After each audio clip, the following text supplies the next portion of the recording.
السلام علیکم دوستو، آج میں آپ کے لیے لائی ہوں کچھ ایسے سینٹینسز میکنگ ریکویسٹ ڈائلاگس، کچھ ایسے ڈائلاگ جو آپ کسی سے بھی ریکویسٹ کرنے میں یوز کر سکتے ہیں۔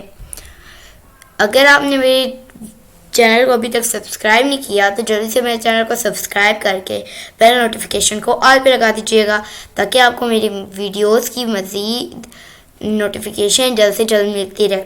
اور اگر آپ نے ابھی تک نہیں لگایا تو پھر آپ کو میری ویڈیوز ڈھونڈنے میں مشکل ہوگی۔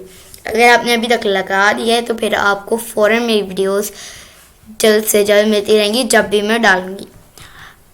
تو اگر آپ انگلش سیکھنے کے شوقین ہیں تو جلدی سے میرے چینل کو سبسکرائب کر کے بیل نوٹیفیکیشن کو ضرور دبا دیجیے گا۔ تو چلیے شروع کرتے ہیں۔ دوستوں، میں آپ کو بتا دوں کہ درخواست میرا کہنے کا مطلب جب ہم کسی سے کرتے ہیں تو اس میں جو بھی ہم جملہ بولتے ہیں یا جو بھی ڈائلاگ بولتے ہیں اس میں سب سے پہلے پلیز لگتا ہے۔ اگر پلیز نہ لگے تو وہ درخواست والا ڈائلاگ بالکل بھی نہیں بنتا۔ انگلش میں، اردو میں تو نہیں کر سکتے، اردو میں بھی بولتے ہیں، مگر انگلش میں مسٹ ہوتا ہے۔ اگر پلیز نہ لگے انگلش میں کسی بھی ڈائلاگز یا جملے کے ساتھ تو پھر وہ درخواست والا یا ریکویسٹ والا نہیں بن سکتا۔ تو چلیے شروع کرتے ہیں۔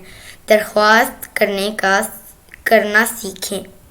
پلیز مائنڈ اٹ، پلیز یاد رکھو۔ پلیز پے اٹ، پلیز اسے ادا کرو۔ پلیز ریپلے می، پلیز مجھے جواب دو۔ پلیز سیل اٹ، پلیز اسے بیچ دو۔ پلیز سٹ ہیئر، پلیز یہاں بیٹھو۔ پلیز اسپیل اٹ، پلیز اس کے ہجے کرو۔ پلیز اسٹڈی اٹ، پلیز اسے پڑھو۔ Please talk with me, please مجھ سے بات کرو۔ پلیز ٹرانسلیٹ اٹ، پلیز اس کا ترجمہ کرو۔ Please turn on the button, please button چلا دو۔ تو دیکھا دوستو آپ نے کہ ان سب ڈائلاگس میں پلیز سب سے پہلے آ رہا ہے۔